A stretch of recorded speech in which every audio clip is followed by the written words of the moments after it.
No contact doesn't break them, doesn't destroy them, doesn't create the crisis you might hope it creates. You go no contact, cutting all communication, eliminating all access, creating complete separation, and you expect specific result. Expect them to panic. Expect them to realize what they lost. Expect them to come chasing. Expect no contact to break through their defended position and create desperate pursuit. But no contact doesn't do this. Doesn't break them the way the advice suggests it will. Doesn't destroy their ego. Doesn't create crisis that forces transformation. Why? Because no contact plays directly into their defended psychology, plays into exactly what their wounded system is designed for. Distance, separation, absence, independence, not needing anyone. No contact creates condition they're comfortable with, creates defended distance they've been maintaining throughout relationship, creates separation that feels safe to their wounded system, creates absence that protects them from vulnerability closeness requires. You go no contact expecting it to hurt them, expecting absence to make them miss you, expecting distance to create desire for closeness. But their psychology responds differently, responds with relief, with defended comfort, with sense that distance is safer than closeness was, with feeling that absence is easier than presence that required emotional availability they couldn't sustain. No contact doesn't break them, validates them, validates that distance works, validates that they don't need connection, validates that defended independence is sustainable, validates their entire defended worldview that closeness is dangerous and distance is safety. Your no contact, meant to create crisis, creates defended comfort, creates them feeling confirmed in belief that they're fine alone, that they don't need intimate connection. That defended position is correct position, but there's something else, something different from no contact, something that doesn't play into their defended comfort, something that actually threatens their ego in ways no contact doesn't threaten, something that destroys the defended narrative they've built their entire psychology around, something that breaks them in ways absence never breaks them.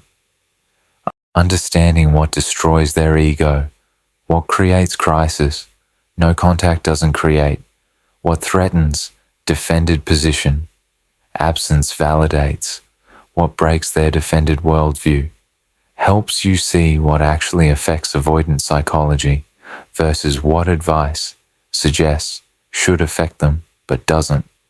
And understanding should inform your choice, should help you see what serves you versus what serves getting reaction from them. Because the thing that destroys their ego isn't necessarily thing you should do. Might be thing that happens naturally through your genuine thriving without it being strategy designed to affect them. Why no contact doesn't break them. What about absence serves their defended psychology? Understanding why no contact fails to create expected crisis helps you see why absence doesn't threaten defended position the way advice suggests it should. No contact creates the distance they've always wanted. Separation validates their belief that independence is superior to intimacy, confirming defended worldview. No contact gives them what they've always maintained they want. Distance, space, independence. Separation from closeness that felt threatening. Absence from intimacy that triggered wounds. Freedom from relationship that required emotional availability they couldn't sustain. All of this is what they've been defending toward. what patterns were designed to create, what withdrawal was attempting to maintain. You going no contact creates the exact condition their defended position was trying to establish, creates distance without them having to create it, creates separation without them having to withdraw, creates independence without them having to reject intimacy. You do it for them. You create defended condition they've been defending toward throughout entire relationship. The creation validates them, validates that distance works, validates that they were right. Closeness was problem, distance is solution. Validates that defended worldview is correct. Independence is superior to intimacy. Separation is safer than connection. Being alone is better than being vulnerable in relationship. Your no contact confirms everything their wounds taught them, confirms that they don't need anyone, confirms that they're fine alone, confirms that defended position was right position all along. The confirmation doesn't break them, strengthens them, strengthens their defended belief system, strengthens their conviction that distance is answer, strengthens their commitment to defended independence. Your absence, meant to make them miss closeness, makes them feel confirmed in belief that closeness was problem and absence is relief.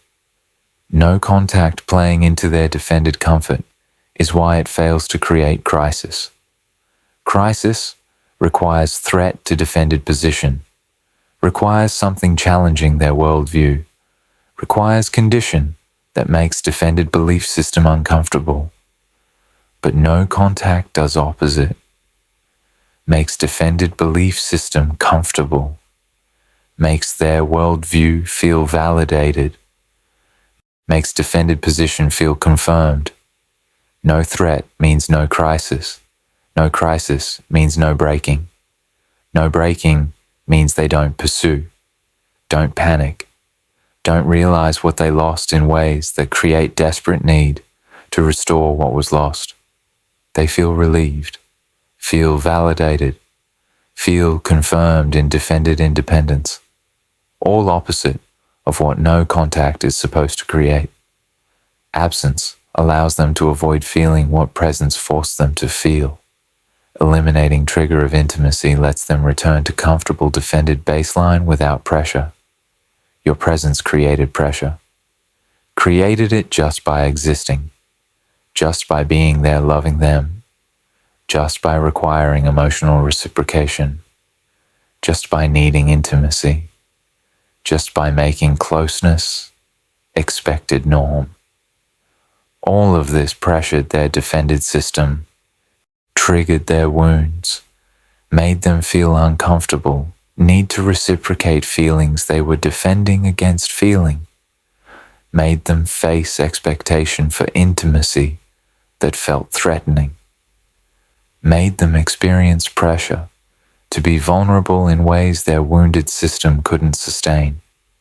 Your presence was constant trigger, constant pressure, constant discomfort with defended position being challenged by your existence requiring connection. Your absence eliminates the trigger, eliminates the pressure, eliminates the discomfort. You're gone. No longer there loving them, no longer requiring reciprocation, no longer needing intimacy, no longer making closeness expected. All pressure eliminated, all triggering removed, all discomfort resolved.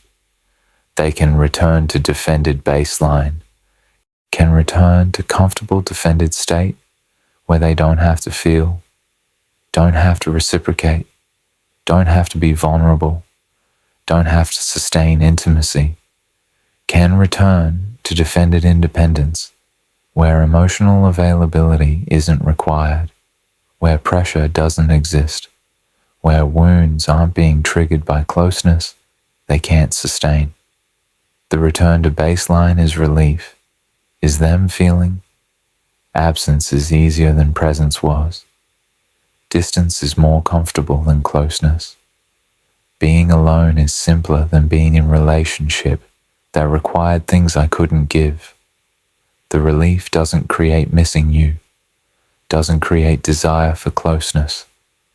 Creates opposite, creates them feeling confirmed that distance is better. That absence serves them. That defended baseline is where they're most comfortable. Your absence allowing return to baseline doesn't break them, comforts them, makes them feel safe again, makes them feel like they've escaped pressure that was making them uncomfortable, makes them relieved rather than desperate. Relief and desperation are opposites. No contact creating relief doesn't create the desperation no contact is supposed to create. No contact protects their ego by preventing them from experiencing you thriving. Absence keeps them from seeing concrete evidence you're better without them. No contact creates information vacuum, creates them not knowing how you're doing, not seeing whether you're thriving or struggling, not witnessing whether you're better without them or worse. The not knowing protects their ego, protects it by allowing them to create narrative, to tell themselves story about what your absence means, to imagine your current state in ways that protect their defended self-concept. They can tell themselves, she's probably struggling without me. She's probably missing me desperately. She's probably regretting leaving. She's probably not as fine as she's pretending to be. All narratives that protect ego, that make them feel significant, that prevent them from facing that you might actually be better without them. The protected ego doesn't create crisis. Crisis requires ego threat, requires something challenging their significance, requires evidence that contradicts their defended narrative. But no contact prevents the evidence, prevents them from seeing you thriving, prevents them from witnessing you better without them than you were with them, prevents them from facing concrete proof that you don't need them. The prevention allows defended narrative to persist, allows ego to remain protected by story they tell themselves, allows them to maintain belief that they're significant even though they hurt you enough that you left. No contact keeping them from witnessing your thriving protects the ego. No contact is supposed to threaten. Protection prevents destruction, prevents crisis, prevents breaking that witnessing your thriving would create. What actually destroys their ego, the specific thing that breaks their defended worldview, the specific thing that destroys avoidant ego in ways no contact never destroys. Understanding what this is helps you see what actually threatens their defended position. You visibly thriving without them. Concrete evidence you're genuinely better eliminates their ability to maintain narrative that you need them, or that leaving hurt you more than relationship was hurting you. What destroys their ego? Seeing you thrive, seeing you genuinely happy without them, seeing you better without them than you were with them, seeing concrete, undeniable evidence that your life improved through their absence, that you're lighter without their defended position weighing you down, that you're happier without their patterns hurting you, that you're more yourself without their emotional unavailability making you smaller, that you're genuinely flourishing in ways you couldn't flourish while accommodating their defended limitations. The seeing destroys their ego, destroys it completely, destroys it by eliminating their ability to maintain protected narrative. Can't tell themselves you're struggling when they see you thriving. Can't imagine you're miserable when they witness you happy. Can't believe you need them when evidence proves you're better without them. The destruction happens through specific mechanism, happens through their defended narrative colliding with undeniable evidence. Narrative says, she needs me. She's lost without me. She's worse off for leaving. She's pretending to be fine but really struggling. Evidence proves she doesn't need me. She's thriving without me. She's better for leaving. She's genuinely fine, better than fine. She's flourishing. The collision destroys the narrative, makes maintained story impossible to maintain, makes protected ego defense impossible to protect, makes them face what they've been defending against facing. You're better without them. Don't need them, are genuinely improved by their absence. All ego-destroying truth, all threatening their significance, all proving defended worldview is wrong. You didn't need their defended distance. You needed to be free from their defended distance to actually thrive. Your visible thriving specifically destroys because visibility makes denial impossible, makes narrative creation impossible, makes protected story impossible. They can't imagine you're struggling when seeing proves you're thriving. Can't tell themselves you need them when evidence proves you don't. Can't maintain their significance when witnessing proves their absence improved your life. The impossibility of maintaining defended narrative is what destroys ego.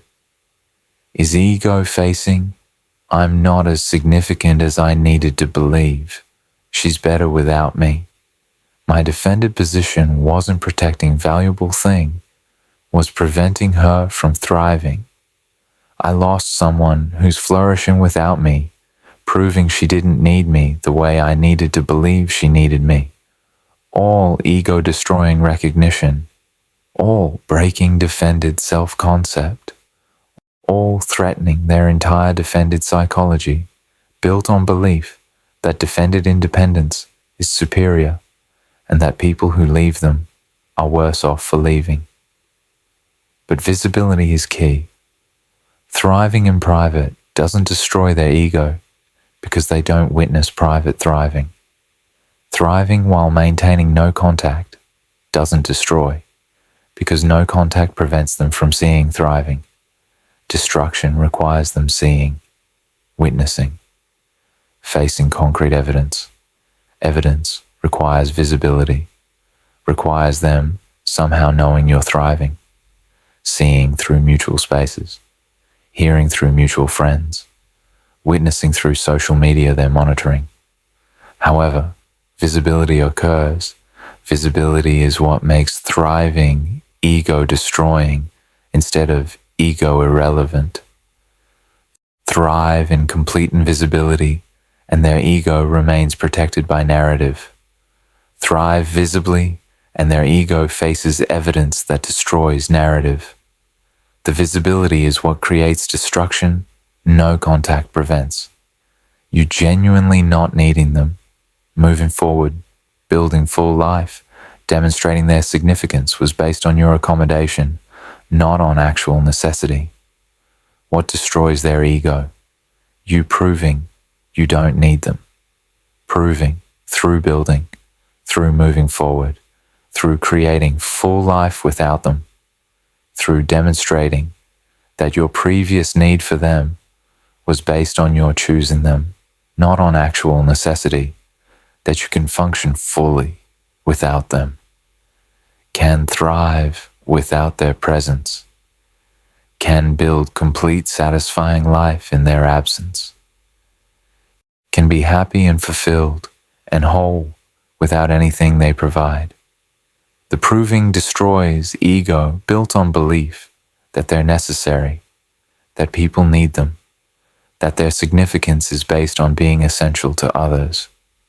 Your not needing proves opposite, proves they're not necessary, not essential, not required for your functioning or thriving or wholeness.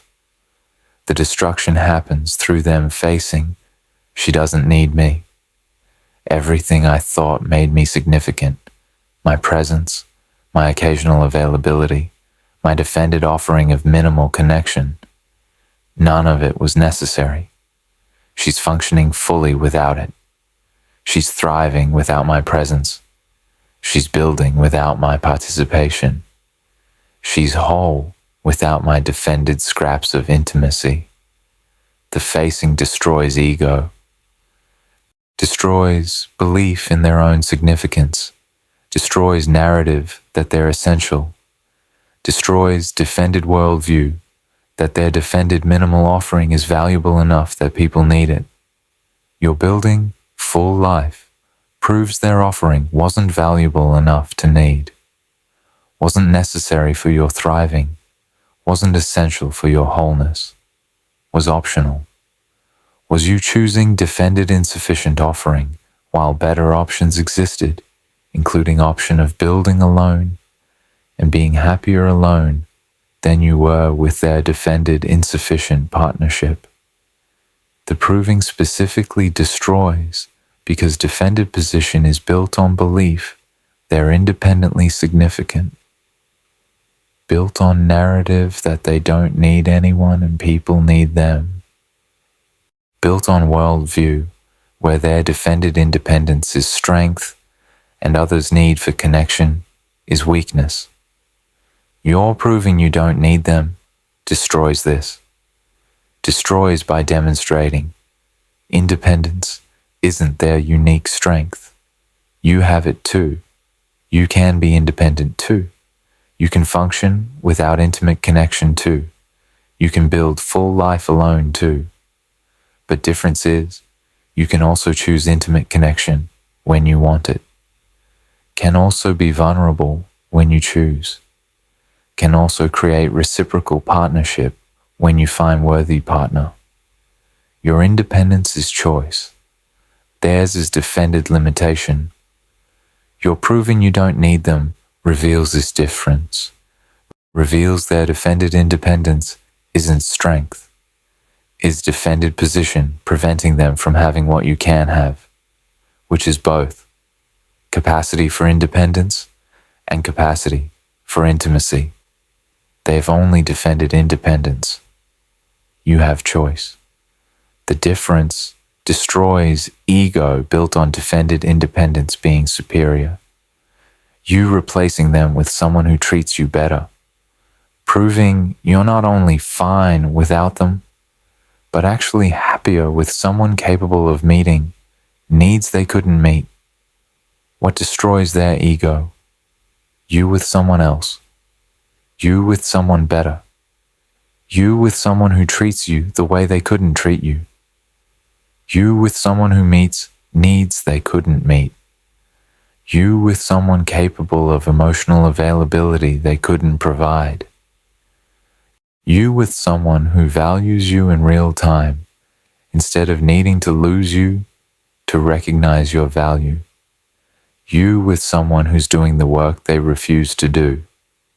You with someone who proves there are people capable of honoring you in ways they weren't capable of honoring. The you with someone else destroys their ego comprehensively, destroys it by proving multiple ego-threatening things simultaneously, proves you're replaceable to someone else in ways they're irreplaceable to you. Someone else can provide when they provided, plus everything they couldn't provide. Someone else succeeds where they failed. Someone else meets standard they couldn't meet. Proves you're not only fine without them, but better with someone else. Not just surviving their absence, but thriving with someone's presence. Not just managing alone, but flourishing in partnership with someone capable. Proves you deserve and can get better treatment than they gave you. Someone capable exists. Someone willing exists. Someone who actually values you exists and is choosing you and treating you well. Proves their defended position wasn't inevitable, wasn't just how relationships are, was their specific limitation. Other people don't have that limitation. Other people can do what they couldn't do, can be what they couldn't be, can provide what they couldn't provide. All of this destroys ego, destroys it by eliminating every protected narrative simultaneously. Can't tell themselves no one else will want you when someone else clearly wants you. Can't imagine you're irreplaceable when you clearly replace them. Can't believe you'll never be as happy as you were with them when you're visibly happier with someone else. Can't maintain they gave you the best available when someone else is giving you better. All narratives destroyed. All ego protections eliminated. All defended beliefs about their significance proven wrong by you being with someone else who's better than they were. The destruction is comprehensive, is total ego annihilation, is them facing, she's not only fine without me, she's better with someone else. I'm not only replaceable, I'm being replaced by someone better. My defended position was an inevitable limitation, was my specific incapacity that someone else doesn't have. I lost someone who found someone better. All ego-destroying recognition happening simultaneously through you being visibly happy with someone who treats you better than they treated you. You being indifferent to their existence, showing through behavior that they're irrelevant to your current life, eliminating their significance completely. What destroys their ego? Your indifference, your genuine indifference, your real lack of reactivity to them, your demonstrable irrelevance of them to your current life, your behavior showing you don't think about them, you don't care about them, you're not affected by them. You've moved so far forward that their background noise you don't register. You're so busy thriving that their existence is irrelevant to your thriving. You're so complete in life, you've built that whether they exist or not makes no difference to your well-being. The indifference destroys ego completely, destroys it by eliminating their significance entirely, by reducing them from central figure in your life to irrelevant person you used to know. The destruction happens through them experiencing, I don't matter to her anymore. My presence or absence doesn't affect her. My opinion doesn't concern her. My approval doesn't matter to her. My existence is irrelevant to her current life. She's moved on so completely that I'm not even someone she thinks about. I'm not significant enough to hate. Not important enough to be angry at. Not central enough to need closure from. I'm just irrelevant. The experiencing destroys ego, built on belief that they matter, that they're significant, that their defended position makes them important enough that people organize around them even after leaving. Your indifference proves opposite, proves they don't matter, aren't significant, aren't important enough for you to organize around, aren't central enough to affect your emotional state, aren't relevant enough to your current thriving to register in your awareness. The indifference specifically destroys because defended ego is built on significance, built on belief that they matter even when defended, that their defended independence makes them valuable, that people miss them even when they were emotionally unavailable, that their significance persists even when they hurt people through patterns. Your indifference destroys all of this, proves they don't matter enough to miss, don't have significance that persists after leaving, don't affect you enough to organize emotional energy around, are fundamentally irrelevant to person who's thriving without them being relevant at all. The irrelevance is ultimate ego destruction, is them reduced from mattering to not mattering, from significant to irrelevant, from central to peripheral to completely outside your awareness. Ego can't survive this, can't survive being proven fundamentally irrelevant to someone they thought they'd always matter to. The uncomfortable mirror turn. If you're trying to destroy their ego, examine whether you're healing or seeking revenge. But examine why destroying their ego matters. Why their ego being destroyed through your thriving feels important. Why you're seeking to affect them through your moving forward. Because if you've genuinely healed, if you're genuinely building for yourself, if you're genuinely thriving for your own well-being, their ego shouldn't matter, shouldn't concern you whether thriving destroys their ego or not, shouldn't organize your behavior around affecting them, shouldn't track whether your thriving is visible to them in ways that create ego destruction. The fact that destroying their ego feels important reveals something. Reveals you might not be as healed as you think, might still be oriented toward them, might still be organizing around their response instead of around your well-being. This orientation means thriving isn't fully for you, isn't fully about your healing, is partially about affecting them, is partially revenge, is partially wanting them to suffer through witnessing your thriving, is partially wanting their ego destroyed as payment for what they did to you, is partially strategy designed to hurt them the way they hurt you.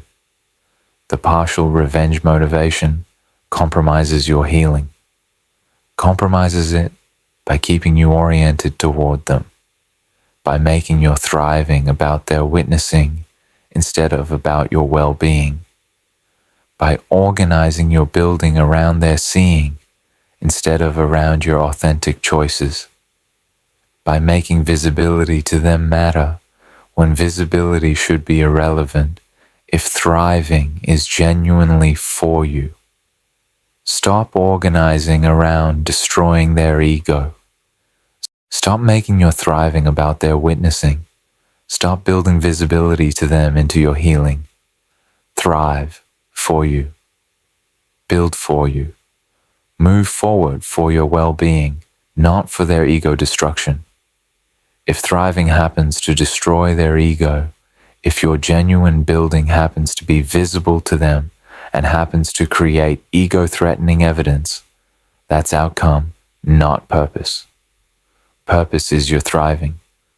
Purpose is your healing. Purpose is your building life that works for you. Their ego being destroyed by witnessing your thriving is side effect.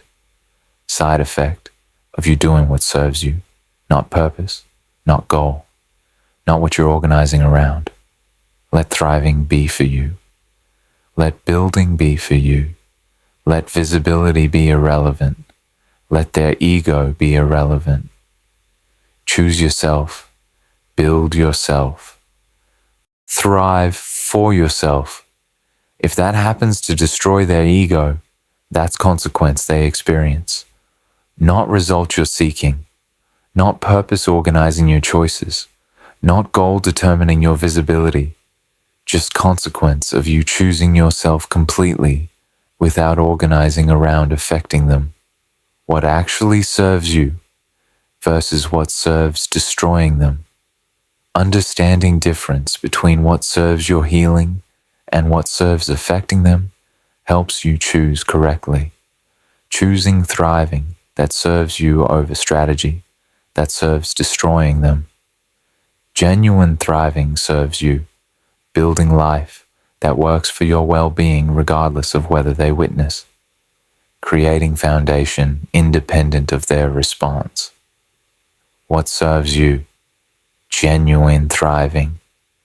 Thriving that's about you, about your well-being, about building life that works for you, about creating foundation for future that serves your needs, about authentic choices based on what makes you happy, about building without considering whether building is visible to them, about moving forward without tracking whether moving forward affects them, about healing without organizing around whether healing destroys their ego.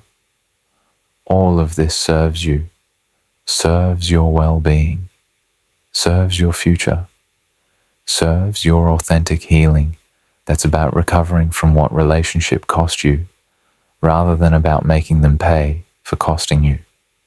The genuine serving you doesn't consider them, doesn't organize around them, doesn't track their response, doesn't make choices based on visibility to them, doesn't build for their witnessing, just builds, just thrives, just moves forward, all for you, all serving your well-being, all creating foundation that works for you, independent of whether they ever know you're thriving. The independence from their knowing is what makes thriving genuine, is what proves thriving serves you, is what demonstrates healing is about you, not about affecting them. Genuine thriving could happen in complete invisibility to them and would serve you equally, would work for you the same, would create foundation equally well, because purpose is you. Purpose is your well-being. Purpose isn't their witnessing, or their ego being destroyed, or their suffering consequences. Purpose is you healing and building and thriving for you. This genuine thriving serves you by creating sustainable foundation. Creates it because foundation built for you lasts. Foundation built to affect them crumbles when affecting loses importance. Foundation built for your well-being serves your well-being regardless of their response. Foundation built to destroy their ego only serves while destroying them feels important. Choose foundation that serves you, that lasts, that works for you, independent of their existence or response. Choose genuine thriving that's about you completely.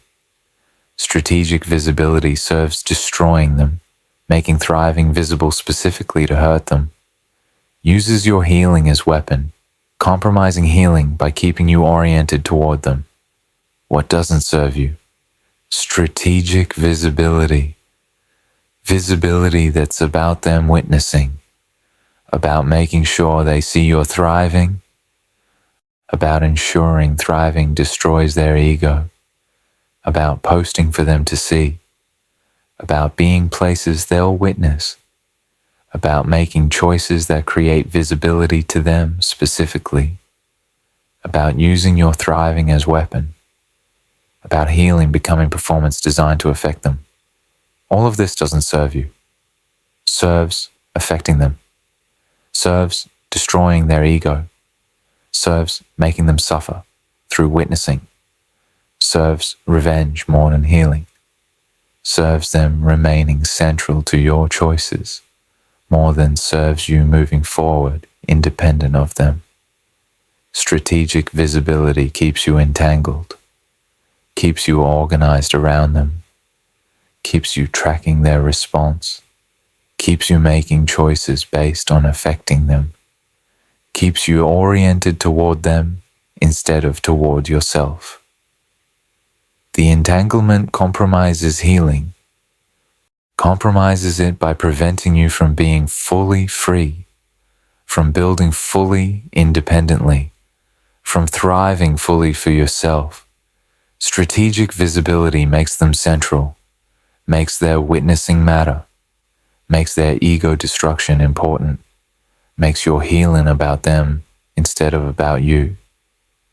All compromise, all keeping you attached through wanting to affect them, all preventing genuine moving forward that serves you instead of serving destroying them. Don't use healing as weapon. Don't make thriving strategic. Don't organize visibility around affecting them. Don't compromise your healing by keeping them central through wanting their ego destroyed. Heal for you. Thrive for you. Build for you. Move forward for you. Let visibility be irrelevant. Let their ego be irrelevant. Let affecting them be irrelevant. Choose yourself. Choose healing that serves you. Choose building that's about you. Choose thriving that's for you, regardless of whether they ever know you're thriving. The permanent truth about what destroys their ego versus what destroys your peace. No contact doesn't destroy their ego, creates defended comfort, creates them feeling validated in belief that distance is superior to intimacy, creates relief from pressure your presence created, creates protected ego through preventing them from witnessing your thriving. No contact serves their defended position, doesn't threaten it, doesn't create crisis, doesn't break them, validates them, protects them, serves them feeling confirmed in defended worldview that independence is answer and connection is problem. What destroys their ego? Your visible thriving, your genuine not needing them, your being with someone better, your authentic indifference to their existence. All ego destroying because all provide evidence that contradicts their defended narrative. Evidence they can't deny. Evidence that proves you're better without them. You don't need them. You replace them with better. You're indifferent to them. All destroying ego built on believing they're significant and necessary and irreplaceable, and that you're worse off for leaving. But destroying their ego isn't your purpose, shouldn't be your goal, shouldn't organize your healing, shouldn't determine your choices, shouldn't make visibility to them important, shouldn't keep you oriented toward affecting them. Your purpose is healing, is building, is thriving for you, is moving forward for your well-being, is creating life that works for you, all independent of them, all separate from affecting them, all about you completely. If your genuine thriving happens to destroy their ego, if your building for yourself happens to be visible and happens to threaten their defended worldview, that's consequence. Consequence they experience, not purpose you're pursuing, not goal you're organizing around, not result you're seeking, just consequence of you choosing yourself completely, without them being central to your choosing. Choose yourself. Choose healing that serves you. Choose building for you. Choose thriving for your well-being. Choose moving forward for your future, all without organizing around them, all without tracking whether choices affect them, all without making visibility important, all without destroying their ego being purpose. Choose you completely, their ego and your healing both happening, both separate. Only yours is yours to focus on. Focus completely, build completely, thrive completely, for you, independent of them, free from organizing around affecting them. That's freedom. That's healing. That's thriving that serves you instead of serving, destroying them. Choose it, live it, build it completely for you. Build it completely for you. Why their ego destruction might not bring the satisfaction you expect. What happens when revenge achieves its goal? Understanding what ego destruction actually creates helps you see why pursuing it serves you less than genuinely moving forward serves you. Destroying their ego doesn't heal your wounds. Their suffering doesn't undo the pain they caused, leaving you with destroyed enemy but unhealed self. Their ego gets destroyed. They witness your thriving. They face you don't need them. They see you replace them with better. They experience you're genuinely indifferent. All happens. All destroys ego you wanted destroyed. And you're still hurt. Still carrying pain from relationship. Still processing what their patterns cost you. Still healing from sustained harm their defended position created. Their ego destruction doesn't eliminate your pain, doesn't undo what happened, doesn't erase the hurt, doesn't heal the wounds, doesn't restore what relationship cost you, just destroys them while you remain hurt from what they did. Their destruction and your healing are separate. Their ego being destroyed doesn't create your wounds being healed. You wanted their ego destroyed. You got it. You're still carrying pain, still needing healing, still requiring genuine processing of what relationship cost you. The non-healing reveals. Revenge doesn't heal. Destroying them doesn't repair you. Their suffering doesn't eliminate your suffering. Their ego destruction creates their crisis, doesn't create your healing. Healing requires different work, requires processing your pain, requires grieving what relationship cost, requires rebuilding sense of self that relationship damaged, requires therapeutic work addressing wounds relationship activated, requires genuine moving forward that's about building you, not about destroying them. All of this is healing work. None of it involves their ego. All of it is you working on you. Their ego destruction is about them. Your healing is about you. Both can happen separately. Only second one serves your well-being. Only second one repairs damage. Only second one creates actual recovery from what relationship cost. The satisfaction is temporary. Feeling good about their suffering fades quickly, leaving you having spent energy on affecting them instead of healing yourself. Their ego gets destroyed. You feel satisfied, feel vindicated, feel like justice occurred, feel like they finally experienced consequences, feel like your pain got answered by their pain. The satisfaction is real, is immediate, is you feeling, they hurt me, and now they're hurting. Feels fair, feels right, feels like balance, but satisfaction fades quickly, fades because their suffering doesn't actually resolve your suffering, because their pain doesn't eliminate your pain, because the ego destruction that felt important stops feeling important once achieved, because revenge that felt necessary stops feeling satisfying once completed. The fading leaves you facing. I spent energy on destroying them. I organized around affecting them. I made choices based on their witnessing. I kept them central through wanting their ego destroyed.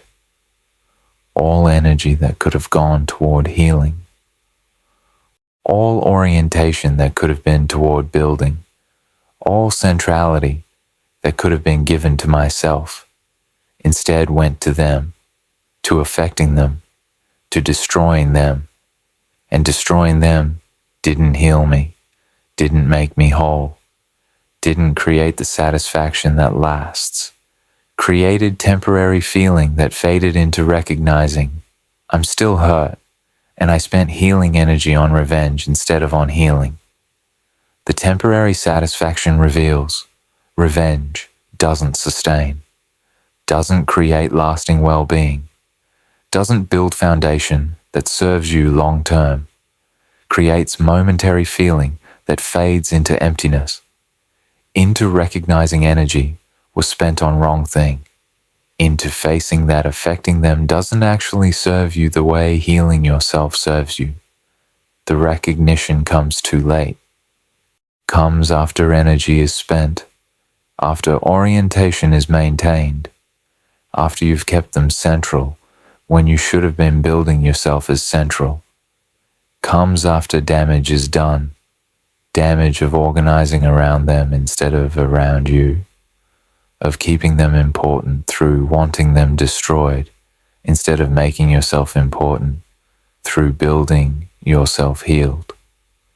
Temporary satisfaction that fades isn't worth cost of keeping them central, isn't worth organizing around affecting instead of building, isn't worth spending healing energy on destroying instead of growing. Choose healing over revenge. Choose building over destroying. Choose making yourself central over keeping them central through wanting their ego annihilated. You might become who you criticize them for being, using others' pain as validation, organizing around affecting people, becoming a person who hurts to feel powerful. Here's dangerous truth about pursuing ego destruction. Pursuing makes you like them, makes you person who organizes around affecting others, person who uses others' pain as validation, person who makes choices based on creating suffering in someone else, person whose well-being depends on someone else's response, person who needs to hurt to feel powerful. All the things you criticized in them, all the defended behavior you left them for having, all the patterns you found unacceptable. You become these things through pursuing their ego destruction, through organizing around affecting them, through making your thriving about their suffering, through needing their destruction to feel validated, through using their pain as proof of your worth. The becoming reveals cost of revenge. Cost is you sacrifice who you are to affect who they are. You compromise your healing to create their suffering.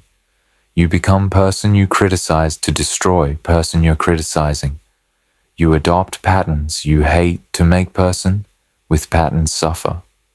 All of this is becoming them, becoming what you left, becoming what you found unacceptable, just in different form. They hurt you through defended patterns. You hurt them through strategic thriving. Different methods. Same essential thing. Organizing around affecting someone else. Using someone's pain as validation. Making choices based on creating suffering. Both defended behavior. Both organized around others. Both using pain to feel significant. You criticize them for this. You do this through pursuing their ego destruction. You become what you criticized. Don't become this. Don't let revenge turn you into person you left. Don't sacrifice your authentic self to destroy their defended ego. Don't adopt patterns you hate to make person with patterns suffer. Choose staying true to yourself. Choose healing that keeps you you. Choose building that doesn't require you becoming person who organizes around affecting others. Choose remaining person who builds for building, not person who destroys for validation. Choose being person you're proud of over being person who destroyed person you're criticizing. Your authentic self or their destroyed ego. Choose your authentic self. Always. Regardless of how satisfying their destruction seems, regardless of how much their ego destruction feels like justice. Choose yourself. Choose remaining who you are. Choose healing that doesn't require you becoming what you hate. That's choosing correctly. That's choosing what serves you. That's choosing healing over revenge even when revenge is possible. How to actually move forward. Choosing building over destroying. Understanding how to move forward in ways that serve you helps you choose a path that creates lasting well-being instead of temporary satisfaction. Focus on your healing as complete purpose, making recovery the goal rather than their recognition, organizing around your growth, not their response. Make healing your complete purpose, your total focus, your organizing principle, not their ego, not their recognition, not their suffering, your healing, your recovery, your growth, your building, your moving forward, all of it about you, none of it about them. This focus serves by keeping you oriented correctly, oriented toward yourself, toward your well-being, toward building foundation that serves you long-term, oriented away from them, away from affecting them, away from organizing around their response. The correct orientation creates correct building, creates foundation built for you, creates thriving that serves your well-being, creates healing that's genuine because it's about you, not about them witnessing. Make choices based on what serves your healing, what serves your growth, what serves building life that works for you, not based on what affects them, not based on what's visible to them, not based on what destroys their ego, based on you, on your needs, on your authentic desires, on what actually makes you happy versus what makes them suffer. The you-based choosing creates authentic thriving, creates building that lasts because foundation is built for you, creates healing that works because healing is about you, creates moving forward that serves because moving is toward your future, not toward affecting their present. Choose for you, build for you, heal for you, move forward for you, completely, without considering them, without organizing around them, without making their response relevant. Just you, just your healing, just your building. That's correct focus. That's what serves you. That's choosing healing over revenge. Build life so full, their existence becomes genuinely irrelevant, creating thriving that makes affecting them unnecessary because you're too busy being happy to care about their ego. Build. Build so completely that they become irrelevant. Build life so full they don't fit. Build thriving so genuine their ego doesn't matter. Build happiness so authentic affecting them feels unnecessary. Build foundation so solid their response is background noise you don't register. Build yourself so completely that they're not even someone you think about. The building is what creates genuine indifference, creates it through you, being too busy thriving to care about them, too busy building to organize around affecting them, too busy being happy to spend energy on their ego, too busy moving forward to look back at their suffering. All genuine indifference, all created through your building being so complete they're irrelevant to your thriving. This is goal. This is what serves you. Not them suffering. You thriving so completely suffering doesn't concern you. Not their ego destroyed. Your life built so fully, ego destruction is irrelevant. Not them witnessing.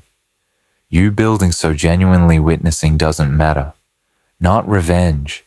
Building so complete revenge becomes unnecessary because you're too happy to need revenge. Build toward this. Build toward genuine indifference created through genuine thriving. Build toward them being so irrelevant that ego destruction stops mattering because affecting them stops being important because you're so complete in life. You built that.